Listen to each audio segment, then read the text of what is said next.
Well, when you're walking through the recovery process, we're all going to jump into this part called the amends and forgiveness process.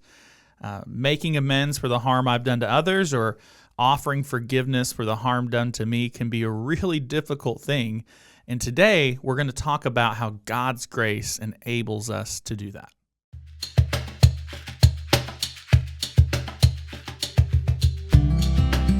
Recovery can be hard, but it's worth it.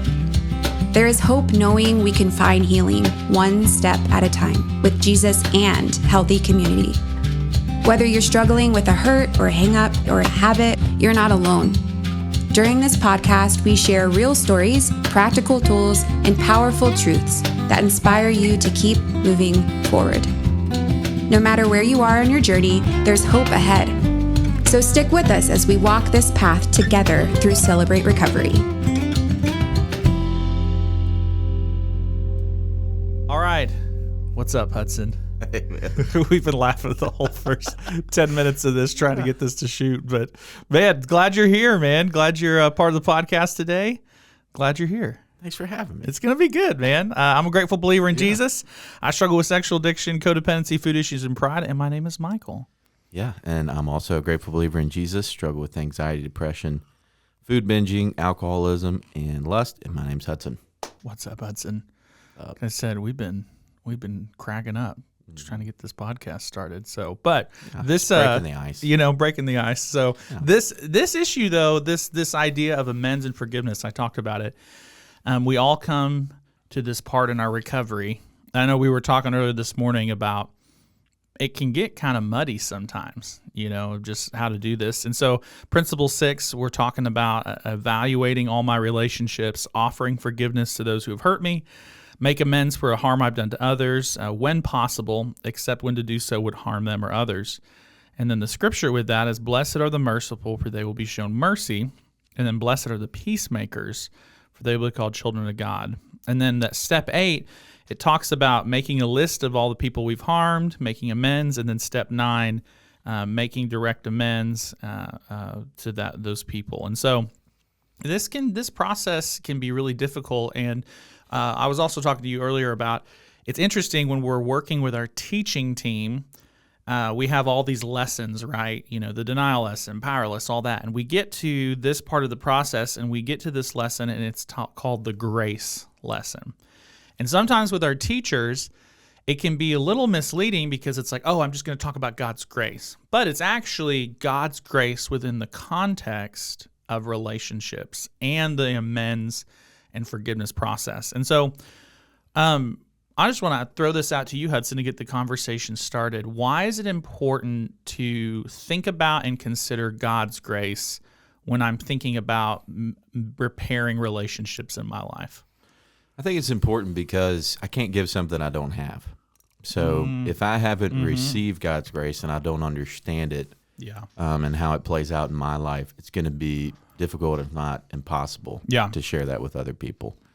One of the stories, it's probably one of my least favorite parables in the Bible at times. Man. Wish you didn't put that in there. I'm kidding. It's all good, right? But one of the parables is the man forgiven of the great debt. And it's the king. He comes to the king and he owes him like millions of dollars, and the king ends up having grace on him and says, all right, you're forgiven. You don't have to pay me back. And he immediately goes, and this guy that owes him like $20, just like a minuscule amount. Yeah. And he throws him and his whole family in jail until he's able to pay off the debt. Yeah. And so it's that picture of God has forgiven me of so much. Yeah. And it's giving up the right to hold that level of grudge against other people, surrendering the right to hold a grudge, to have resentment. Yeah. And so I think that's why we have to understand God's grace to us first, and that gives us the power and enables us to then show that to other people. Yeah, I love what you said is like, I can't give out what I haven't received, and I have to realize what I've received. And in that parable that you're talking about, it's in Matthew 18. And so at the very, very end, in verse 32, it says, "Then his master summoned him and said to him," and this is the king summoning that servant. He said, "You wicked servant, I forgave you of all the debt because you pleaded with me." And then he said, should not you have had mercy on your fellow servant as I had mercy on you?" And it says, "And in his anger, his master delivered him to the jailers." And so it is really a picture of, at the end of the day, forgiveness and amends has to start with the forgiveness I've received from God. Like me personally, Michael, like there's been so many things that I've done wrong. There's been, the thoughts that I've had, the things that I've done, acting out in my addiction, with pornography or whatever. It's like, objectifying women in that way. It's like, man, those are things that I have done, and God still extends his hand of grace and mercy towards me. We were also talking about this earlier, but I was reading an article about grace, and the author highlighted that, and I'm looking at it right now, but he talks about that there are 131 uses of grace in the ESV version. 124 of those are in the New Testament, and then 86 of those are from the Apostle Paul. Why do you think, why do you think that Paul utilized grace so much in his teachings and all that? Murder. Yeah. We kind of think, I know in my life I've thought, well, at least I haven't killed anybody. Yeah. Yeah. Yeah. It's like the thing you go to, and Paul was a part of not only killing people, but killing God's people. Yeah. He was a part of specifically Christians. And I can imagine when he, on the road to Damascus, he has this major moment with Christ. And Saul, why do you persecute me?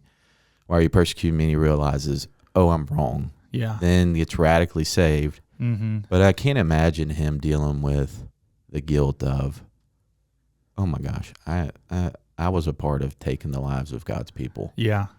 And I know the scripture says those who are forgiven much love much. And so I think that, to me, that would always be on my mind. Yeah. And I think maybe God used that as a reminder for Paul, kind of working all things for good in his life, that he was like, maybe not easier, but it made it, it was a big part of him being able to show grace to others. Yeah. Because so much had been shown to him. I think about too, just how God encountered Paul. On that way to Damascus, and he was literally blinded. And I don't know, I'm reading into this a little bit, but I can imagine Paul, that happens to him, and maybe there's a part of him that thinks, I deserve this. Like, I'm going to be blind the rest of my life. This is, I fully deserve this. And then I can imagine that moment where God restores his sight, and him just thinking, why me? Like, why restore my, like, why, like, not just strike me down, God? If you're real and, why not just strike me down? And the answer is God's grace. God loved him right there. And I think you're right. There is an element of when I've done something wrong and then I receive God's grace, there is the natural response is worship, and it's like, okay, God, like, and so I think one of the best ways for me to, because we're talking about the amends and forgiveness process, I think one of the best ways before going into that journey in our recoveries is first going, God, help me have a better understanding of your grace in my life. Help me have a better understanding of how you've forgiven me. A couple scriptures. Excuse me, I got something in my throat. Romans 3:24. We are justified by his grace as a gift through the redemption that is Christ Jesus. Grace is what, and then the author here of this article, he says, grace is what inclines God to give gifts that are free and undeserved by sinners. Romans 5:15, if many died through one man's trespass, much more have the grace of God and the free gift by the grace of that one man, Jesus Christ, abounded for many. And then lastly, Romans 11:5-6, at the present time there is a remnant chosen by grace, but if it is by grace, it is no longer on the basis of works. Really important there. Otherwise, grace would no longer be grace. We can't work, and like that's another even deeper layer. Is like I can't do anything to earn God's grace. And I think going back to Paul's life, he was the Pharisee of Pharisee. Yeah, he was the guy. He was the guy. He followed all the rules. He was killing it in the sense of he was working his way into heaven. I think God used that moment to make him realize, hey, bro, look what you, like, realizing what he did. And then, like, I think that level of thing was necessary in Paul's life for him to realize, I couldn't earn this. This is actually a gift. Yeah. Because I'm the last person in the world that deserves this. He even says I'm the worst of sinners. Yeah. Yeah. Yeah. And so as we're continuing to process this, I get to this step and this principle. I'm thinking through this. Okay, now, I need to evaluate all my relationships, which, by the way, and we probably don't have time to unpack all this, but, it's really important when we hear the word relationships. I always try to remind myself and everyone that there's kind of three relationships in life, right? We have a relationship with God, that vertical. Then we have our horizontal relationships with others, but then we also have internal, which is our relationship with ourselves. And so, in some ways, that amends process or forgiveness process also involves forgiving myself, but when I'm thinking about this principle and this step, starting with, okay, God's grace in my own life, and then that starts to translate to, okay, man, how am I going to show grace in other people's life? And how am I going to realize what's been given to me and forgive others in my life and realize that I've hurt others, so I need to offer amends to them. And this is where it can get kind of sticky, right? Because we were talking about this earlier too. It's like, okay, does that mean that if I forgive, if I forgive or I make an amends, or is that ignoring the pain or ignoring the hurt? And again, I don't know if we'll have time to necessarily unpack all of this, but it's like, if someone continues to hurt me constantly, does that mean that I need to offer forgiveness to them every single time? Like, I'm always going to forgive them no matter what? Does that mean if someone's hurting me or I've hurt someone else, and if I make amends to them and they forgive me or vice versa, does that mean that we're going to be best friends and the relationship's going to be restored? Those are difficult questions. And I think that's why this can be a really difficult part of our recovery journey. But and any thoughts on that? I know I threw a whole lot out there, but yeah. Yeah. So I think grace says a few things, but grace would also say, yes, forgive. Yeah. Every time. Yeah. Peter asks, how many times should I forgive? Yeah, and God gives him this like number that mathematically it's like, oh, it's this many, but really it's not the point. It's like every time. Every time. Yeah. Yeah. So hold no record of wrongs. Yeah. Yes, but I think where, like you were saying, where wisdom comes in and is, I had a pastor tell me, I was telling you this morning, like, if you're going to sit in a chair, and there's a guy that anytime you go to sit in a chair around him, he goes and pulls the chair out from under you. Yeah. Let's say this happens 5 or 6 times. You might need to quit sitting in the chair around here, make sure he's far away. Yeah. I know that's a silly way to say. Yeah. If somebody is repeatedly hurting you in the same way, and there's no, maybe there is, I'm sorry, but there's no life change, there's no difference, there's nothing that you can see in that person that seems like they're repenting, that they're turning from that behavior, that they are not safe. Well, that's where wisdom comes in and says, okay, well, maybe there needs to be a boundary. Yeah.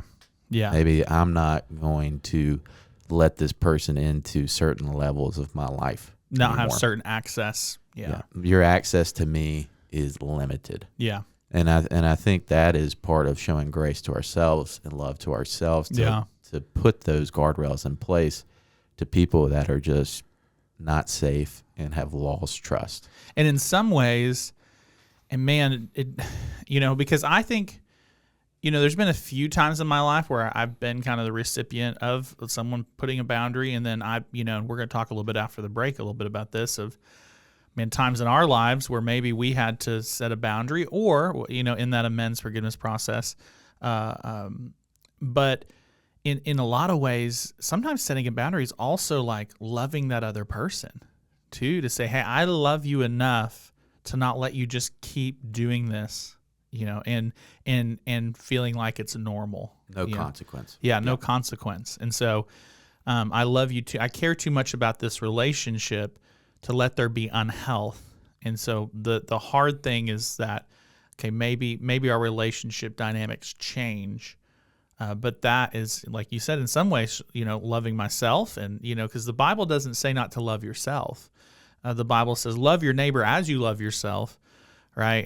And so part of that is having a healthy relationship with God's creation, me, but then even if I set that boundary, then what becomes on my side of the street is how, Lord, deal with my heart with this person, help me to forgive them. That may not mean that I reestablish the relationship, but what it does mean is that God help me deal with my relationship with them internally in my heart, and so that I'm not holding bitterness and resentment, and that to forgive this person. Okay, that's a lot of stuff. It's really good. We're going to take a quick break, and then we'll kind of start to talk a little bit about what does this actually look like in our lives, and kind of tie the bow on this. So. Hey Forever family. Being in a community of fellow strugglers who are committed to working their recoveries is essential to our success in having victory over our hurts, hang-ups, and habits. Every Friday night, we have a Celebrate Recovery meeting at Fellowship Fayetteville and Fellowship Rogers.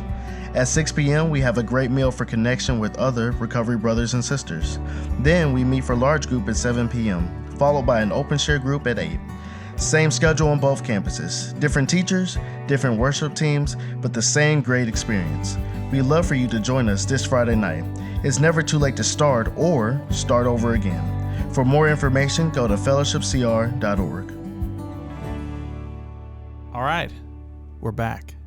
So talking about this amends and forgiveness process. So start off by just talking about how this process starts with God's grace. First of all, realizing that I have been the recipient of a wild amount of grace and undeserved.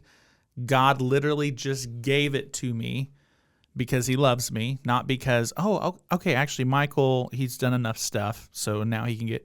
It's literally just, man, I love you. I created you. Nothing you could ever do would make me love you any less. It's not a license to sin, or a license to do whatever I want. But God's grace and his love is simply because that is how good he is. That is how loving he is. That is how kind he is. He extends his grace. And if my goal as a follower of Jesus, working this recovery process, I'm a grateful believer, is to emulate my Father, emulate God, then man, there's this mandate, and maybe mandate's more of like you have to do this, but it's an invitation. It's a mandate to go, hey, extend this grace to the people in your lives. And I think it could be easy, Hudson, and I could hear people listening and going, hey, you don't know how I've been hurt. You don't know what I've been through. You don't know. I've experienced abuse. You don't understand what you're asking me to do. And I think in some ways there's a little bit of, yeah, you're right. I don't. I can't understand everyone's story and journey, but I do understand what it's like to experience hurt and hurt others. Hurt people. We say in recovery, and I know what it's like to be in a position where, okay, I have to offer forgiveness, or I mean, in some ways I get to offer forgiveness because God's done that to me.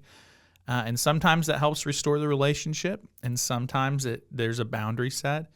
I've been the recipient of people forgiving me multiple times in my life, and so I think about there was a story, just thinking about in my own life how I've seen this play out. When I was a kid, probably 8th, 9th grade, I my mom worked with a guy, and he had a pretty nice house, and he's pretty well off, but he just needed someone to come during the summers or random weekends to help with yard work. And so, I'm an 8th, 9th grade kid, and and I had, years before that, discovered pornography, struggling with that.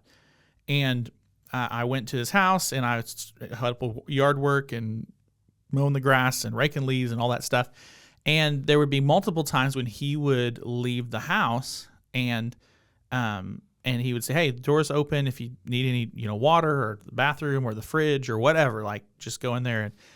And so, probably a couple months into me doing this job, went in there one time, saw a computer sitting there, opened it up, looked at pornography. So I ended up, leaving the house, and didn't tell him, but I felt so bad. And so I told him. I ended up telling my mom and telling him, and, there was a lot of anger from her. But she said, like, you got to talk to him, you got to tell him. So I told him, and he extended a lot of grace. Hey, I forgive you, let's just keep moving on. And so anyway, fast forward to the next summer, it happened again. And so I ended up telling him that, hey, this happened again. And he ended up saying, hey, I forgive you. But he never asked me to come back and work. And I remember feeling just this sense of like I can't believe I did that, and I remember feeling just really, really angry at myself. And I remember there was actually, in some ways, I was angry towards him, and it was like, and now I look back on that and I go, no, like he handled that so well. Like he gave me grace, he offered me grace both times. First time he said, hey, let's restore this relationship. You can come back and keep working. And the second time offered grace, but he had to put a boundary in place because it's a young kid struggling and I didn't have any self-control. And so, I look back on that and I went, man, that was the example of a guy who offered God's grace and forgiveness, but he had to put a boundary, And so, that was one example of being on the receiving end of that. And that was really hard. But I look back on that and I go, okay, Lord, thank you for him setting that boundary, because him setting that boundary, it woke me up a little bit. It kind of helped me realize, oh, wow, my decisions have really impacted the people around me. And so I need to be really aware of how my decisions are impacting people's lives. So anything that comes to mind for you, man, as you've walked through this amends process, offering forgiveness to others, what does that look like in your life? Yeah, so recently I've had to put up boundaries in my life to people that I thought I would never have to do that. Yeah. And I've had that done to me in recent years. And what I've realized in it is intimacy in a relationship is a privilege. Yeah. Forgiveness is a requirement, but intimacy is a privilege. Yeah. Yeah. So closeness to people, letting someone in. Mm-hmm. And not just like physical, life. Not just physical intimacy, but emotional and spiritual intimacy, that closeness of relationship with anyone. Yes. Yeah. And, people, there are lines that they cross. And I think we were talking about earlier, sometimes you need help seeing those lines. Mm-hmm. And you need help to see, did they really cross the line? Yeah. Did they, or is it just they're getting close and maybe a warning needs to go out, But I think that's why it's so important in this, and we were talking about it earlier, to not do recovery alone. Yes. Yeah. There are no successful Christian islands. Yeah. That you will not do well in this on your own. So that's why it's critical to get people that aren't so close to the canvas of your life to look at it, bring them into the situation, unbiased opinion, and be like, hey, what happened? And hey, you, in a way that I used to be in sales, so something to be careful with this is I sometimes, and I've gotten better with this, but I can bring people into a situation, but I know a way to articulate it and frame it in a way that I look good. Yeah. Or I don't tell them my side of the street. Yeah. So when bringing people in, that's just a caveat. Like, make sure you really tell them the whole picture. Really honest. Yeah. It's like, hey, I'm in this process of, making amends to someone, or I'm receiving forgiveness, or offering forgiveness, and it's like, let me tell you the whole story and help me navigate this. Yeah. Here's how it landed for me when they did this. Here's what I did after. And I think that where the wisdom comes in is, all right, what boundary needs to go up now? Like, that's where you're getting advice. Yeah, if any. If any. Yeah. Or is this just something like, forgive and, all right, we just need to move on? Yeah. Because I think that's a really good point of, like, sometimes in this process of, because I think ultimately a big part of the amends process is, I think God is always, his heart is for restoration. His heart is for connection. His heart is for relationship. But it takes two people choosing health and choosing to become more like Christ, and choosing to examine their lives and the way they've hurt each other. That's why I talk about in marriage, it's, man, if you got one person kind of really pursuing health, that's going to be really great for a marriage. But if the other person isn't, independently, and combined, if the other person isn't, if both of them aren't, that's going to be bad. If one person, okay, that's going to be good. But if both people, and I think it's the same in any relationship, and recognizing that sometimes, I'm going to go to someone, like my example, it's like going to that guy and saying, hey, I'm so sorry. I need to offer amends to you. And that ended up with a boundary. And I think that was very appropriate for that situation. But there are other times where maybe I'm offering amends to someone and I feel this resistance to restore the relationship. And that's where I need community to go, hey, where's your heart in this? Do you man, are you being prideful? Are you being stubborn? Are you being resistant to where God's leading in that relationship? And for people to ask those hard questions, and for me to go, okay, am I forgetting God's grace? And sometimes it's like, okay, I need to submit to the Lord here and go, okay, okay, what does it look like for me to pursue a relationship with this person or try to restore this, and for me to lay down my pride. But sometimes it's not that. Sometimes it's, okay, like, no, my heart's in the right place. I'm forgiving this person, but they're not in a healthy place. And so I need to have that boundary. And to your point, I need to have community in this process. If I'm not being reminded of God's grace and working through this amends forgiveness process with people around me, then there's I'm gonna have a high failure rate in that. Yeah, and something I was thinking about earlier when we were talking, my MO in life, when people have hurt me, my tendency has been, all right, well, we're done. Yep. You're out. You're out of the circle of trust. Yeah. I may nod my head and say hi to you every once in a while, but we're not going to get coffee. We're not going to hang out. We're not going to text. We're not going to call. Our relationship's done. Yep. And the problem with that is that any person that you're in a relationship with for any extended period of time is going to hurt you. So it has led to a lot of loneliness in my life because I wasn't willing to, or I was too afraid of being hurt again. Yeah. To reopen that relationship, rehash that. And a lot of times it was just the things that, they were really hurtful. They shouldn't have happened, but we're humans and bad things do happen. We do hurt each other. And so what I've been learning is, all right, people are going to hurt me. Well, how do I deal with that in a healthy way to where I can have close relationships in life? Yeah. Dude, I think that is a really big insight, to recognize that, if I'm in a relationship with anyone, I'm going to get hurt. We all, whether we choose to walk this path of recovery or not, we all at one point or another will be faced with a choice to either where I have to offer amends, where I've hurt someone, or I'm going to have to offer forgiveness, or I'm just going to have to ignore it altogether. And we're all going to experience that.